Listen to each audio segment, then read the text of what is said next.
সুমাইয়া চক্ষুটা বন্ধ করে লজ্জায় চোখ খুলে না, জবাব দেয়, আবু জাহেল তোমার বাতিজার কথা শোনার জন্য আল্লাহ বলেছে, তোমার কথা শোনার জন্য বলে নাই। এখন আপনারা কি আবু জাহেলের কথা শুনবেন না আল্লাহর কথা শুনবেন? সুমাইয়ার মতো মহিলা আবু জাহেলের কথা শুনে না, শুনে কার কথা?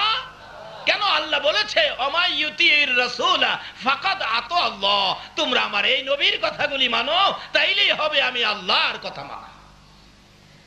মহিলা হইয়া আল্লাহর কথা মানে। চোখ বন্ধ।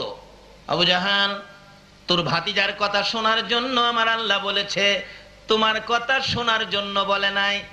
আবু জাহেল রাগ হয়ে গেছে, এত বড় কথা আমার মুখে মুখে, দাঁড়াও আসতেছি। হাজার হাজার লোকজন চারদিকে দাঁড়িয়ে আছে, সুমাইয়া উলঙ্গ। আবু জাহেল ডাকে, আয় কে দেখবি। সুমাইয়া চোখের পানি ছেড়ে ছেড়ে ডাকে, প্রভু।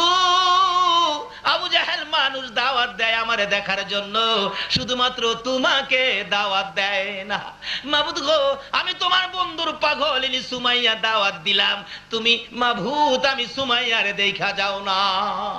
ব্যবসা লাগাইছে। আল্লাহ বলেন, সুমাইয়া রে, ও সুমাইয়া তোর দাওয়াত কবুল করলাম। এদিক দিয়ে আবু জাহেল ঘরের মধ্যে যাইয়া একটা বল্লম নিয়ে আসলেন। বল্লম নিয়ে এসে তলপেটের মধ্যে বল্লম দিয়ে এমন জোরে আঘাত করলো